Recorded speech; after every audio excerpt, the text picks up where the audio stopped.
Before we begin, pause. Ask yourself one question. When did you stop ruling your own life? Because what you're about to hear isn't motivation. It's declaration. A war plan for the empire inside your mind. If you're tired of obedience disguised as peace, if you've been performing humble while your power rusts beneath the surface, this is your signal to rise. Subscribe now, not as a favor to the channel, but as a vow to yourself, because everything that follows will sharpen you, break you, and rebuild you into something untouchable. And when you're done watching, don't just leave a comment. Leave your mark. Declare your law. One sentence. What will you rule next? Now breathe in and step across the line. The doctrine of self-rule begins now. Law Y. Rule yourself or be ruled. You think being nice makes you noble. It doesn't. It makes you forgettable. People-pleasing isn't virtue, it's camouflage. Camouflage rots the core. Let's call this what it is. Weakness dressed as kindness. Every time you say yes when your gut screams no, you don't gain approval. You lose sovereignty. You stay late at work, though your body's collapsing. You lend money you can't afford to lose. You nod through plans you despise just to keep the peace. That's not kindness. That's self-betrayal. Submission disguised as decency. And here's the brutal truth. You can't lead anyone while stabbing your own authority in the back. You can't command respect while bleeding power from 1,000 tiny compromises. Stop performing. Start governing. Machiavelli said a ruler doesn't have to be virtuous. He merely has to appear so, because the ones obsessed with being good end up enslaved to goodness itself. He watched rulers crumble, not from weakness of skill, but from weakness of spine. They wanted to look pure instead of staying powerful. The same sickness infects modern life. At work, you hide behind team spirit instead of speaking truth. In relationships, you swallow resentment to avoid conflict. Online, you polish your image while your real self decays beneath it. You think you're buying peace, you're actually auctioning your power. So how do you end this quiet treason? By mastering the principle every prince understood.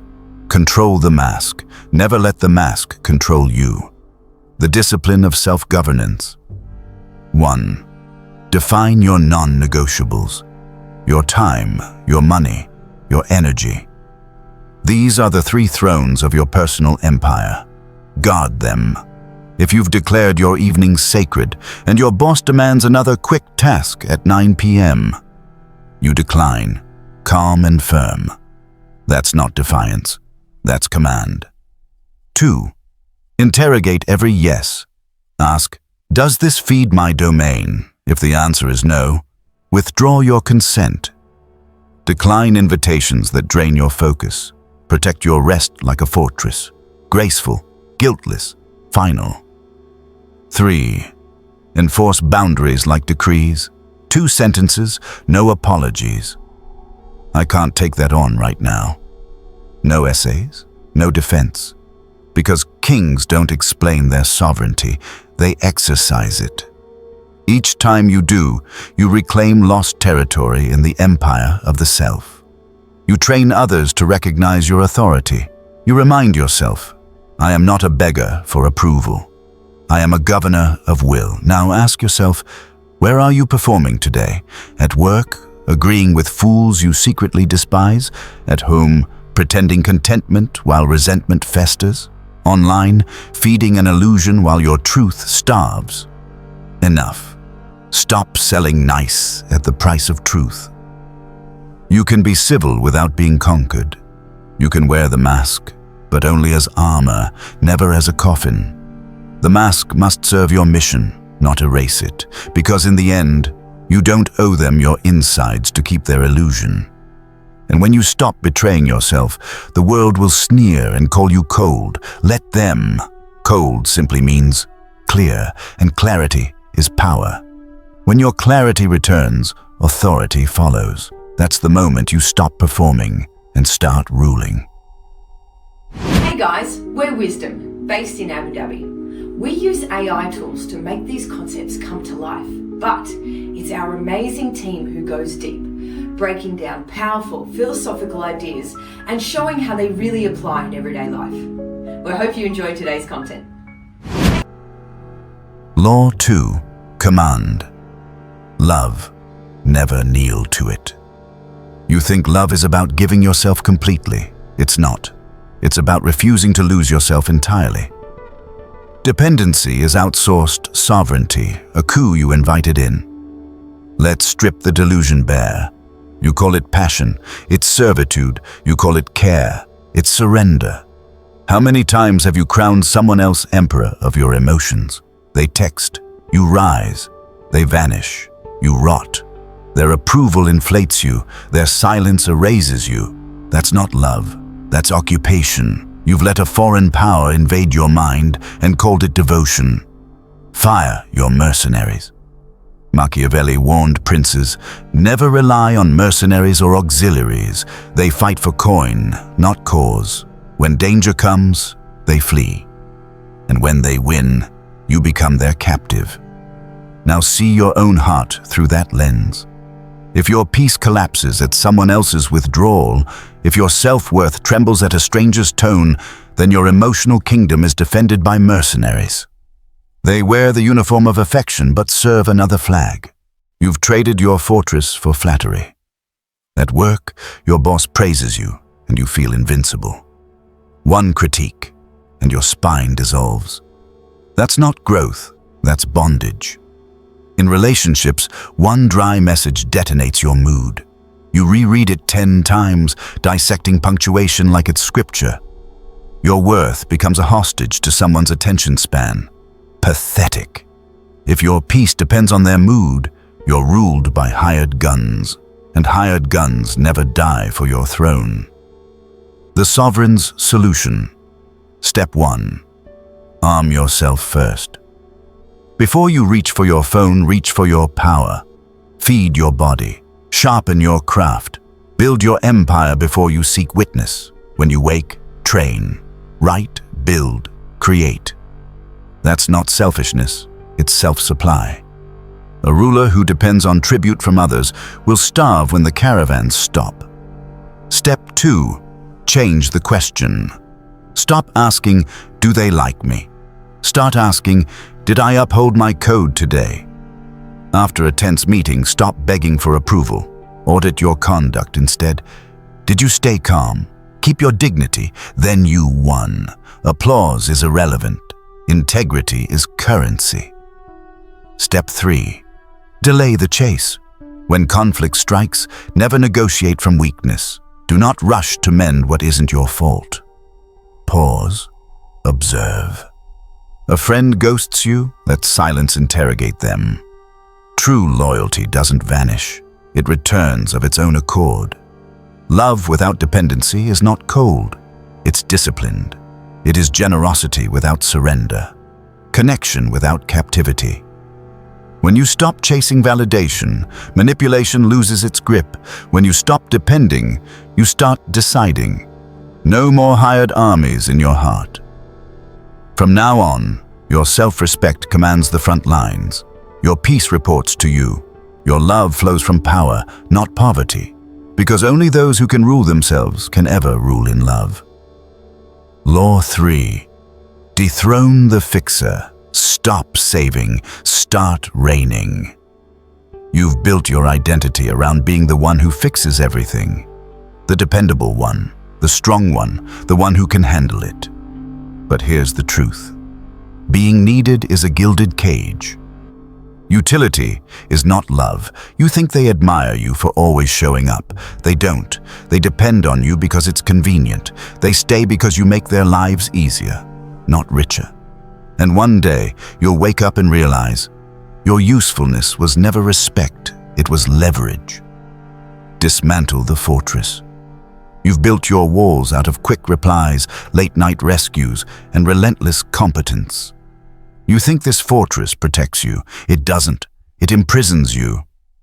Machiavelli warned, "The best fortress is not to be hated by the people. Fortresses will not save you if they hate you." He meant, No wall can protect a ruler despised by those inside it. The same poison runs through your life. Your always available fortress doesn't earn you loyalty. It breeds quiet resentment. People don't trust those who never rest. They use them. You've mistaken servitude for strength, and you wear exhaustion like a crown.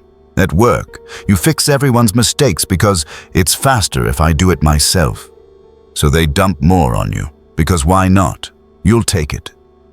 At home, you solve every crisis while no one even asks if you are okay. In friendships, you become the therapist, the driver, the planner, the silent infrastructure keeping everyone else's chaos upright. But here's the rot at the core. Who holds you? Who fixes your cracks?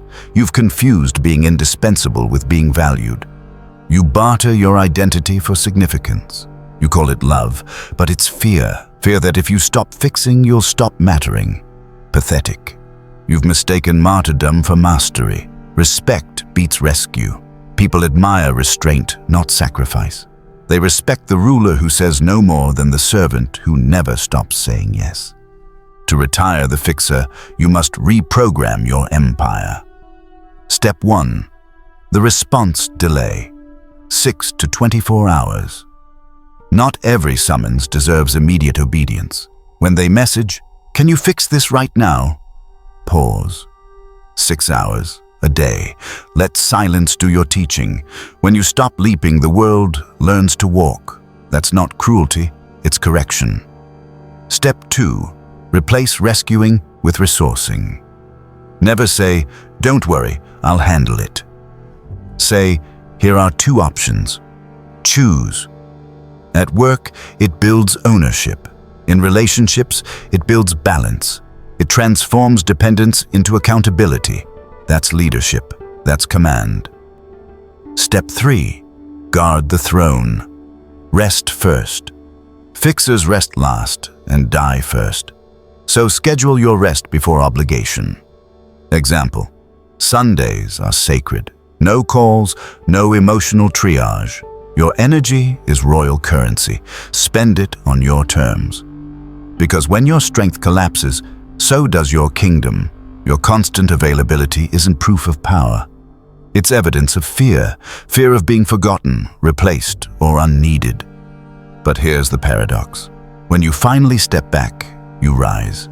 When you stop fixing, you start commanding. And suddenly, the world treats you like the scarce resource you are. Because no one values what's always free. Stop being infrastructure. Be a sovereign. The fixer is never loved, only used. The ruler is both respected and remembered. When you withdraw your endless service, the truth reveals itself. The false allies vanish. The real ones remain, not because you serve them, but because they see your worth. And finally, so do you. Law 4. Weaponize the no. Turn rejection into terrain. You think rejection breaks you? It doesn't. It forges you if you wield it. Rejection doesn't puncture your value. It punctures misalignment. You didn't lose what was meant for you. You shed what was never built to carry you. Now the rot. Most people take one no and rewrite their entire identity around it. Didn't get the job? I'm not enough. Got ghosted? I'm unlovable. Lost the client? I must have failed. That isn't humility. It's self-sabotage. You translate not chosen into not worthy. You hand over your scepter. You let their rejection become your ruler. Pathetic. Seize the no. Machiavelli said, "Whether to love you is their choice. Whether they fear you is yours."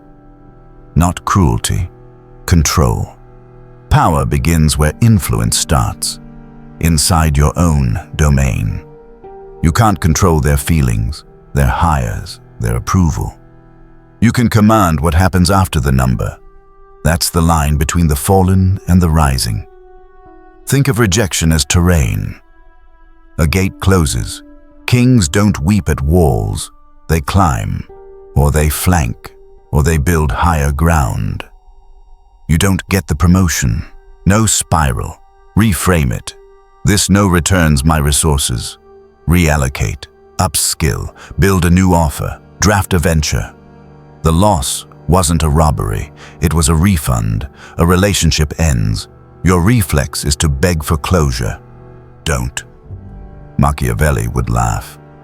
You don't interrogate gatekeepers, you redraw maps. 7 days of focused reconstruction. Body, craft, network. 1 week of forward motion converts heartbreak into horsepower. You don't control doors that close. You control direction after the door. Every no marks where not to waste troops. That's not pain. That's intelligence. Rejection is reconnaissance. At the first no, declare, this no returns my resources. Time, energy, emotion, back under sovereign command. No explanations, no groveling, command acknowledged. A door shuts. You go to war with stagnation. For 7 days, invest entirely in 3 fronts. Train at dawn. Eat like a soldier. Sleep like a king. Ship the project. Sharpen the edge. Produce, don't ponder. Reach out to 3 new allies. Build leverage. Build empire. Action is the antidote. Momentum is the message. Stop chasing why. Stop begging for autopsies. You don't debrief with the opposing camp, you debrief with your code. Ask, did I act with integrity? Was I aligned? Did I execute? If yes, the mission was clean. Advance. If no, correct and advance faster. Rejection is not punishment. It's redirection. A compass pointing toward what is actually yours, and here is the power doctrine. Master this internal protocol and the external world bends. While others sulk, you reallocate. While they ruminate, you ship. Markets reward momentum. Gatekeepers respect leverage. Clients, partners, rivals, they all respond to the one who keeps moving, sets terms, and controls tempo. Self-command becomes social command. Inner order becomes outer territory. A closed gate is a compass, not a condemnation. So when the no arrives, don't plead, don't pause. Pivot. Turn rejection into reconnaissance. Turn loss into leverage. Turn pain into precision. Because the prince doesn't wait for permission. He takes the terrain and makes it his. Law 4. Rule from within. Turn solitude into sovereignty. Most people fear being alone. But here's the truth. If you can't stand alone, you can't stand at all. If you can't stand alone, you can't stand at all. We live in a world terrified of silence. Every second must be filled. Notifications, noise, opinions. You scroll because stillness feels unbearable. You call before you think. You post before you decide. And in doing so, you outsource your clarity to the crowd. You let the mob think for you. You trade your crown for chatter. Build citizen troops within. Machiavelli warned that a state endures only on good laws and good arms. When rulers relied on mercenaries, they lost control. Soldiers who fight for pay don't fight for loyalty, and when they flee, the ruler falls. Now apply that to your mind. Every time you depend on others for direction or validation, you're hiring mercenaries to guard your peace. And when they disappear, your kingdom collapses. Solitude is your standing army, your internal defense, your silent regiment. Without it, you are ruled by foreigners, by algorithms, trends, opinions. You shift with every gust because you've never grown roots. At work, you need 10 opinions before one decision. Online, you check comments to know if your idea is good. In love, you ask others how to feel, what to want, who to be. That's not connection, it's captivity. Powerful people are not antisocial. They're self-sourced. They listen to many, but obey only themselves. Because solitude isn't loneliness, it's leadership. Machiavelli wrote The Prince in Exile, stripped of title, reputation, and relevance. Yet in that silence, he built an idea that outlasted kings. He didn't need a throne to rule. He built one inside his mind. Solitude is your training ground. Without it, your mind is staffed by foreigners, so enter the war room. Build your internal army. 30 minutes a day. No inputs, no music, no messages, no noise. Just pen, paper, and silence. Write, audit, decide. 15 lines of thought will defeat 5 hours of distraction. Once a week, walk with one question. What do I truly want? How do I reclaim my focus? No podcasts, no calls, only steps and thought. By the end, you'll have an answer, because motion unclogs the mind. Every few months, vanish. A day of exile. No meetings, no chatter, no obligations. Reread your goals, cut the noise.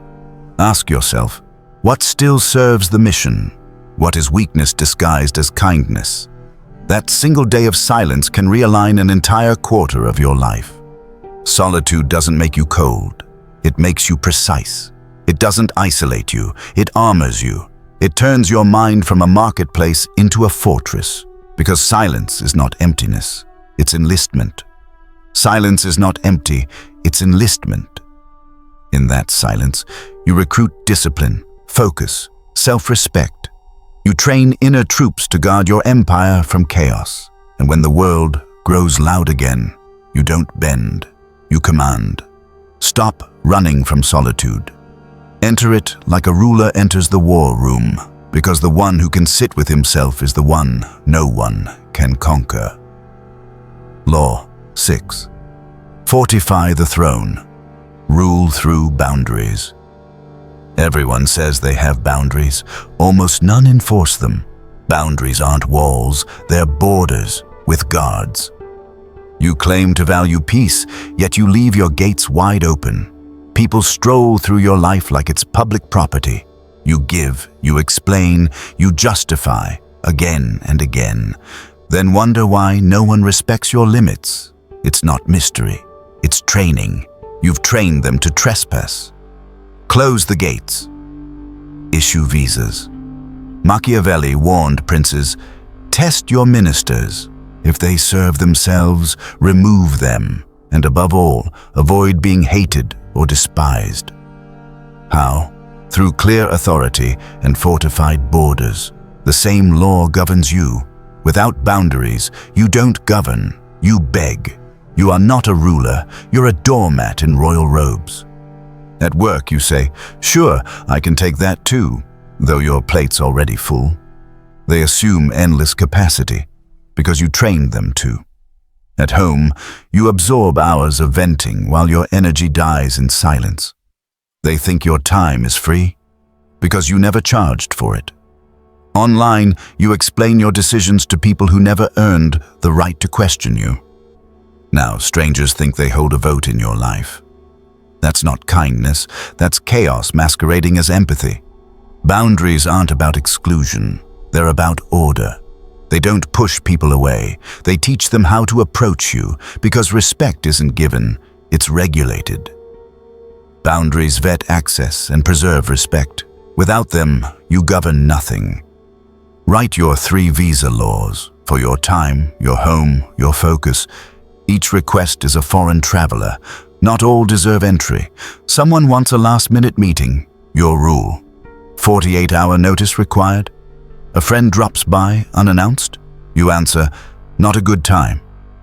That's not arrogance. That's administration. That's rule of law. Every violation must meet consequence.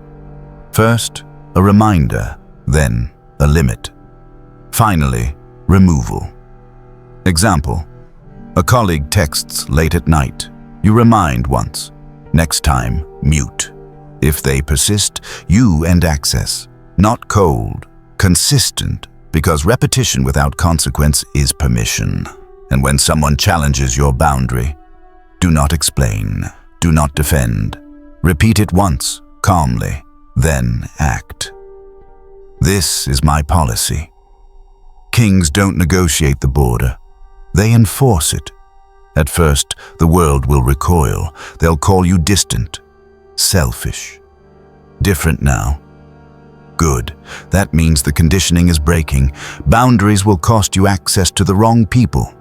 and buy you peace with yourself, because a line you won't enforce is a lie you live. A line you won't enforce is a lie you live. Guard your energy like a sovereign guards his capital. Your time is the treasury, your attention is the army, your peace is the throne. And from this day forward, anyone who enters does so by visa only. Law 7. Rule the storm. Command emotion like a king. Most people are ruled by their emotions. They call it passion. In truth, it's rebellion. Feel everything. Obey nothing. You mistake emotions for orders. They aren't. They're citizens, meant to be heard, not obeyed.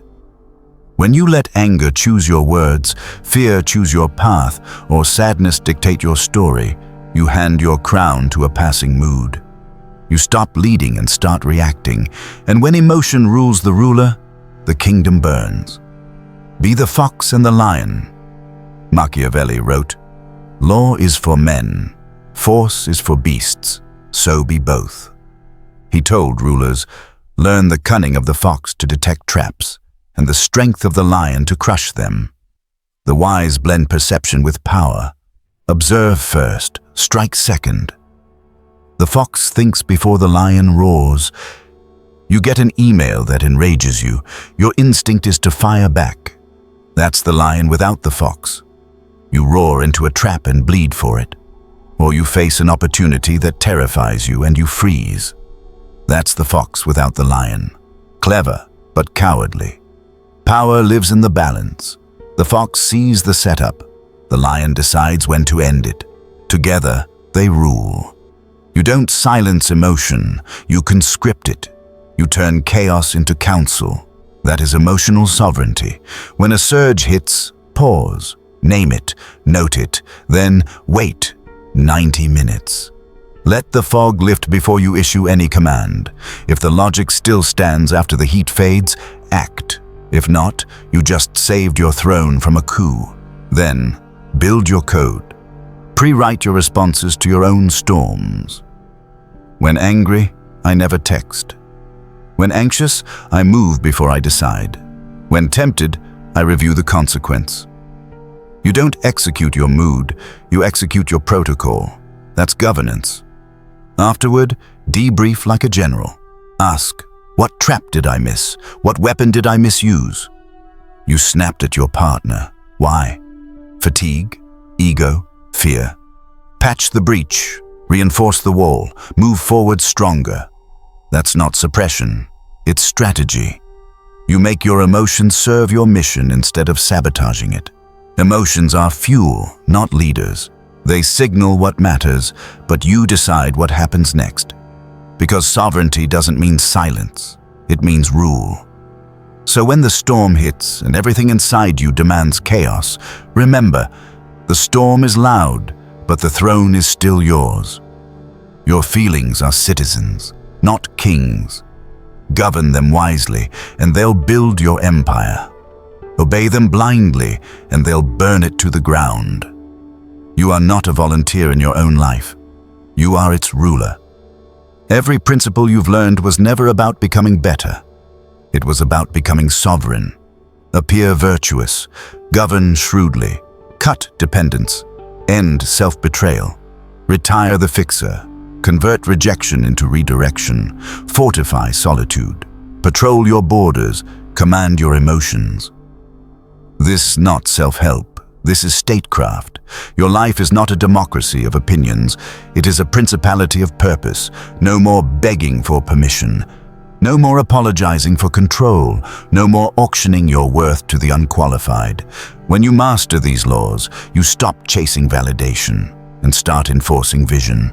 You become the one who enters a room and doesn't compete for space, because the space already bends around you. So here is the final decree. Rule. Rule your time like territory. Rule your mind like a city under command. Rule your habits like soldiers sworn to your code. The principality is you. Now rule. Thanks for spending time with us. If this sparked a new way of thinking, hit like and subscribe to keep the ideas flowing. And don't forget, check the description for the links to the resources and the original books we used today. We'll see you in the next one.